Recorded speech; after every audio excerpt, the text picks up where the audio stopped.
नमस्कार. 7च्या बातमीपत्रात मी विश्राम वैद्य आपलं स्वागत करतो. सुरुवातीला एक नजर ठळक बातम्यांवर. 2 दिवसांच्या दौऱ्यासाठी पंतप्रधान अमेरिकेत दाखल. उद्या अमेरिकी अध्यक्षांबरोबर चर्चा. अभ्यास करणं आवश्यकच, पण खेळात रस असेल तर मुलांना त्यासाठी प्रोत्साहन देण्याचं पंतप्रधानांचं आवाहन. जम्मू काश्मीरमधल्या श्रीनगरमध्ये सुरक्षा रक्षकांबरोबरच्या चकमकीत 2 दहशतवादी ठार. अफगाणिस्तानात सलमा धरणाजवळ दहशतवाद्यांच्या हल्ल्यात 10 पोलीस मृत्युमुखी.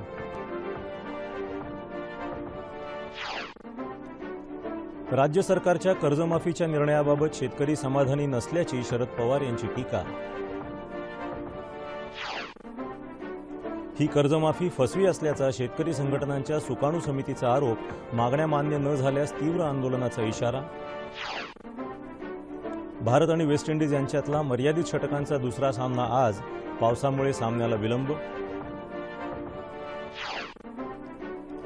ऑस्ट्रेलियाच्या खुल्या बॅडमिंटन स्पर्धेत भारताचा के श्रीकांत अजिंक्य.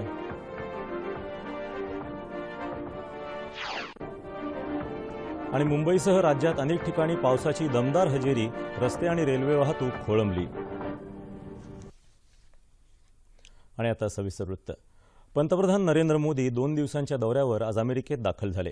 या दौऱ्यात भारतीय समुदायातर्फे आयोजित कार्यक्रमात ते सहभागी होतील. तसंच राष्ट्राध्यक्ष डोनाल्ड ट्रम्प यांच्याशी द्विपक्षीय चर्चा करतील.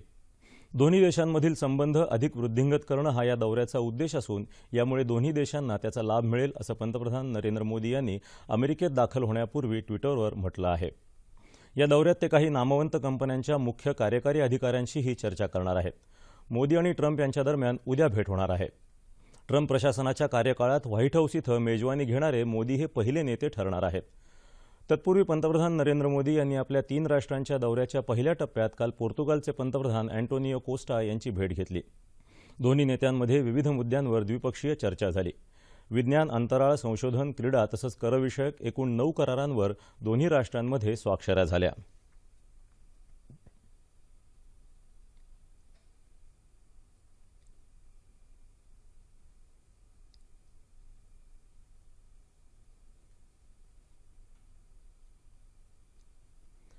व्यक्तिमत्व विकासात खेळाची भूमिका महत्त्वाची आहे. आपल्या कुटुंबातल्या मुलांना खेळात रस असेल तर त्यांना संधी द्यायला हवी असं पंतप्रधान नरेंद्र मोदी यांनी म्हटलं आहे. ते आज मन की बात या कार्यक्रमात देशवासियांशी संवाद साधत होते. मुलांनी अभ्यासही करावा, मात्र त्यासाठी जबरदस्ती न करता त्यांना खेळाची आवड असेल तर त्यासाठी प्रोत्साहन द्यावं असं आवाहन पंतप्रधानांनी केलं आहे. स्वच्छता हा सरकारी कार्यक्रम न राहता सामान्य माणसाची चळवळ बनत चालली आहे असं पंतप्रधान नरेंद्र मोदी यांनी म्हटलं आहे. सरकारमध्ये बसलेले लोक जेव्हा लोकसहभागातून कार्य पुढे नेतात तेव्हा त्याची ताकद कित्येक पटीनं वाढते असं ते म्हणाले. रमजानच्या पवित्र महिन्यात उत्तर प्रदेशातल्या बिजनौर जिल्ह्यातल्या मुबारकपूर या गावातल्या लोकांनी गावाला हागणदारी मुक्त करण्याचा संकल्प केला. यासाठी त्यांनी 17 लाख रुपयांची शासकीय मदत नाकारून स्वकष्टानं गावात शौचालय बांधून स्वच्छता, राष्ट्रप्रेम आणि धार्मिक सण यांचा सुंदर मिलाप साधला आहे अशा शब्दात पंतप्रधान नरेंद्र मोदी यांनी मुबारकपूर इथल्या रहिवाशांचा गौरव केला.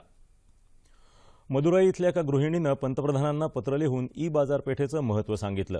त्या अनुषंगानं EGEM या संकेतस्थळामुळे निर्माण झालेल्या स्रोतांची त्यांनी माहिती दिली. आंतरराष्ट्रीय योग दिनानिमित्त झालेल्या विविध विक्रमांचं आणि उपक्रमांचं कौतुक पंतप्रधानांनी केलं.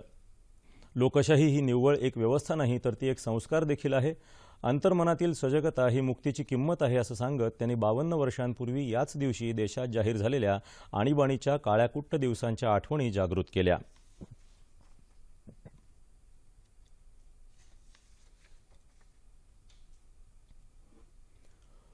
अफगाणिस्तानमधल्या पश्चिम हेरात प्रांतात तालिबाननं सलमा धरणापाशी केलेल्या हल्ल्यात 10 पोलीस शहीद झाल्याचं वृत्त अफगाणिस्तानातल्या प्रसारमाध्यमांनी दिलं आहे. यात 4 दहशतवाद्यांनाही ठार करण्यात आलं. शनिवारी रात्री हा हल्ला झाला.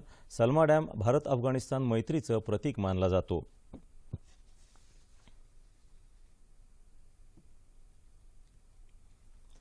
जम्मू काश्मीरमध्ये श्रीनगर शहराच्या बाहेर एका शाळेत झालेल्या चकमकीत सुरक्षा दलांनी आज 2 दहशतवाद्यांना कंठस्नान घातलं. या चकमकीत 2 जवान जखमी झाले आहेत.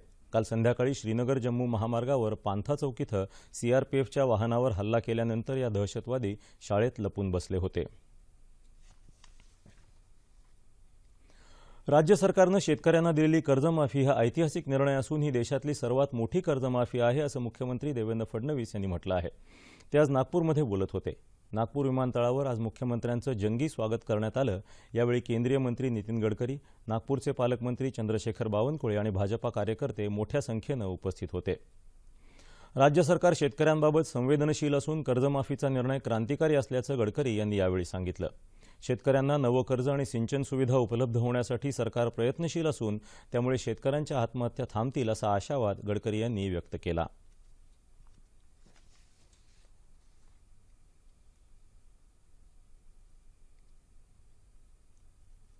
सरकारनं कांदा निर्यातीला अनुदान द्यावं तसंच तूरडाळ खरेदीबाबत तातडीनं ठोस निर्णय घ्यावा अशी मागणी राष्ट्रवादी काँग्रेसचे अध्यक्ष शरद पवार यांनी केली आहे. पुण्यात पत्रकार परिषदेत ते आज बोलत होते. राज्य सरकारनं शेतकऱ्यांच्या कर्जमाफीबाबत जो निर्णय घेतला त्याबद्दल शेतकरी समाधानी नसल्याचं ते म्हणाले. राज्यात 40 लाख शेतकरी थकबाकीदार असून सरकारनं ही कर्जमाफी दिली असली तरी बँकांनीही त्यास तयारी दाखवली पाहिजे. शेतकरी हा थकबाकीदार का होतो याचं मूळ कारण शोधायला हवं असंही पवार यावेळी म्हणाले. शेतकऱ्यांना त्यांच्या शेतमालाला आधारभूत किंमत द्यावी, सरकारनं दिलेल्या आश्वासनाप्रमाणे स्वामीनाथन समितीच्या शिफारशी अंमलात आणाव्यात, तसंच राज्यात कृषीमूल्य आयोग नेमावा अशा मागण्याही त्यांनी यावेळी केल्या. शेतकऱ्यावर जेव्हा जेव्हा अन्याय होईल तेव्हा शिवसेना सत्तेची पर्वा न करता शेतकऱ्यांबरोबर राहील अशी ग्वाही शिवसेना पक्षप्रमुख उद्धव ठाकरे यांनी दिली. शेतकरी संपाची सुरुवात अहमदनगरच्या ज्या पुणतांबा गावातून झाली त्या गावात घेतलेल्या शेतकरी मेळाव्यात ते आज बोलत होते. सरकारनं जाहीर केलेली कर्जमाफी हा शेतकऱ्यांच्या एकजुटीचा विजय आहे असं ते म्हणाले. शिवसेनेनं घेतलेल्या स्पष्ट भूमिकेमुळे सरकारला हा निर्णय घ्यावा लागला असं सांगत कर्जमाफीपासून वंचित राहिलेल्या न्याय मिळवून देण्यासाठी शिवसेना प्रयत्नशील राहील असं उद्धव ठाकरे म्हणाले. राज्य सरकारनं शेतकऱ्यांसाठी केलेली कर्जमाफी फसवी असून सरसकट कर्जमाफीच्या मागणीला हरताळ फासला असा आरोप शेतकरी संघटनांच्या सुकाणू समितीनं केला आहे. सरकारनं काल जाहीर केलेल्या 34,000 कोटी रुपयांच्या कर्जमाफीच्या पार्श्वभूमीवर सुकाणू समितीची आज मुंबईत बैठक झाली. त्यानंतर घेतलेल्या पत्रकार परिषदेत शेतकरी नेते रघुनाथदादा पाटील यांनी सरकारची ही कर्जमाफी मान्य नसून आज झालेल्या बैठकीत याचा निषेध करण्यात आल्याचं ते म्हणाले. या योजनेला शिवाजी महाराजांचं नाव देऊ नये असं त्यांनी सांगितलं. शेतकऱ्यांचं थकीत बिगर थकीत कर्ज असा फरक न करता तसंच जमिनीची मर्यादा न ठेवता पीक कर्जांसह अन्य शेती कर्ज माफ करावं, शेतमालाला योग्य भाव मिळण्यासोबतच स्वामीनाथन समितीच्या शिफारसी लागू कराव्यात यासारख्या 30 मागण्यांचा मसुदा सरकारला देण्यात आला आहे. यावर निर्णय न झाल्यास 26 जुलैनंतर अभूतपूर्व आंदोलनाचा इशारा सुकाणू समितीचे सदस्य डॉ. अजित नवले यांनी यावेळी दिला. शेतकऱ्यांची जागृतीचा संवाद साधण्याच्या दृष्टीनं येत्या 9 तारखेला नाशिकमध्ये भव्य परिषद घेऊन राज्यभर संघर्ष यात्रा काढणार असल्याचं त्यांनी सांगितलं. काँग्रेस आणि भाजपाला समर्थ धोरणात्मक पर्याय सुकाणू समिती देऊ शकेल असं रघुनाथदादा पाटील यांनी यावेळी सांगितलं. आवश्यकता भासल्यास राजकीय पर्याय देण्याची तयारी असल्याचं त्यांनी सांगितलं.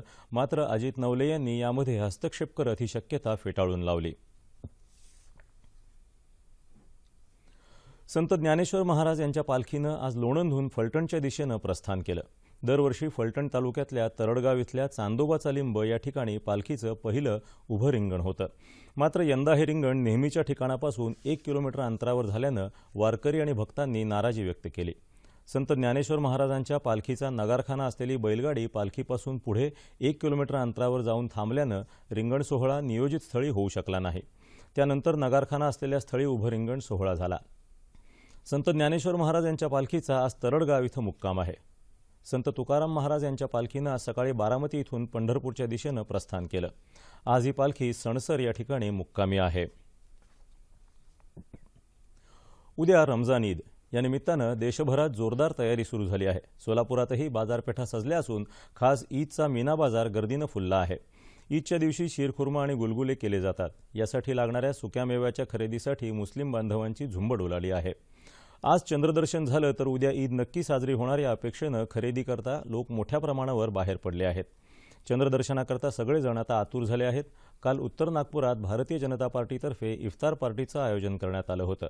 त्यावेळी भाजपाचे आमदार डॉ. मिलिंद माने, भाजपच्या अल्पसंख्याक आघाडीचे उपाध्यक्ष जमाल सिद्दीकी आणि अनेक मान्यवर उपस्थित होते.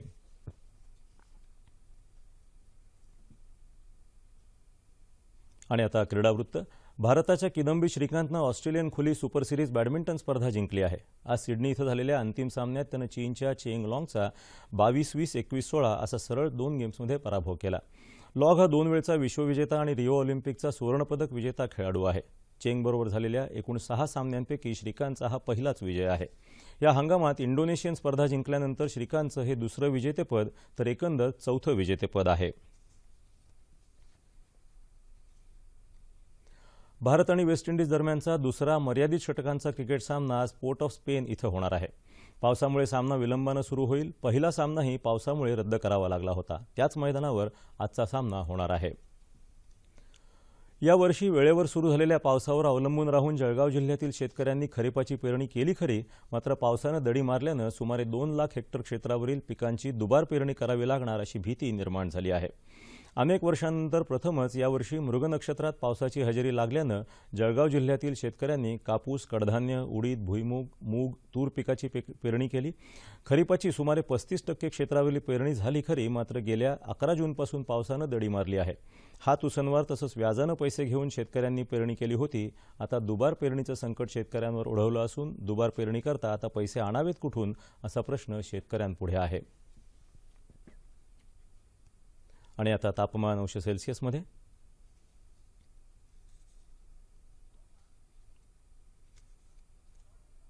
मुंबई कमाल 26 आणि किमान 22, नागपूर 35 आणि 28, पुणे 27 आणि 23,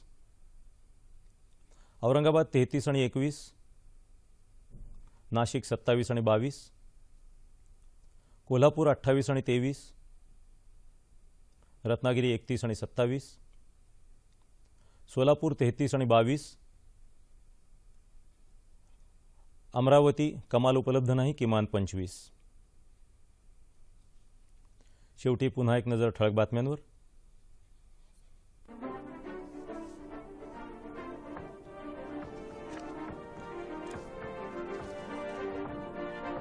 दोन दिवसांच्या दौऱ्यासाठी पंतप्रधान अमेरिकेत दाखल। उद्या अमेरिकी अध्यक्षांबरोबर चर्चा। अभ्यास करणं आवश्यकच, पण खेळात रस असेल तर मुलांना त्यासाठी प्रोत्साहन देण्याचं पंतप्रधानांचं आवाहन। श्रीनगरमध्ये सुरक्षा रक्षकांबरोबरच्या चकमकीत 2 दहशतवादी ठार, शोध मोहीम तीव्र।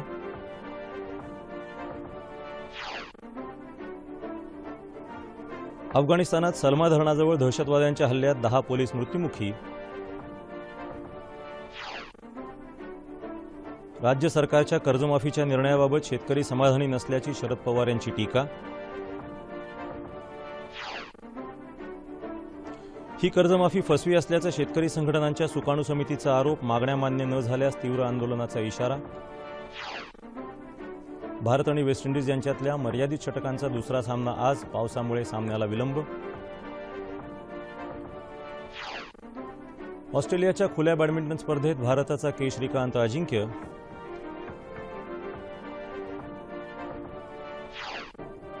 आणि मुंबईसह राज्यात अनेक ठिकाणी पावसाची दमदार हजेरी, रस्ते आणि रेल्वे वाहतूक खोळंबली। याबरोबरच हे बातमीपत्र संपलं। पंतप्रधान नरेंद्र मोदी सध्या 3 देशांच्या दौऱ्यावर आहेत। या दौऱ्याचं वैशिष्ट्य, झालेले करार आणि त्याचे द्विपक्षीय संबंधांवर होणारे परिणाम याविषयी चर्चा करण्यासाठी मुंबई विद्यापीठाच्या प्राध्यापिका डॉक्टर उत्तरा सहस्रबुद्धे यांना आज रात्रीच्या बातमीपत्रात निमंत्रित करण्यात आलं आहे। याचबरोबर कर विभागाच्या वेब पोर्टलवर वस्तू आणि सेवा कर अर्थात जीएसटीसाठीची नोंदणी प्रक्रिया पुन्हा सुरू झाली। एकंदरीत जीएसटी आणि या प्रक्रियेबद्दल अधिक माहिती देण्यासाठी महाराष्ट्र चेंबर ऑफ कॉमर्सच्या वॅट आणि जीएसटी कमिटीचे चेअरमन सतीश बुब यांनाही आज रात्री 9:30च्या बातम्यांमध्ये निमंत्रित केलं आहे। तेव्हा पुन्हा भेटूया पुढील बातमीपत्रात आपल्या सह्याद्री वाहिनीवर।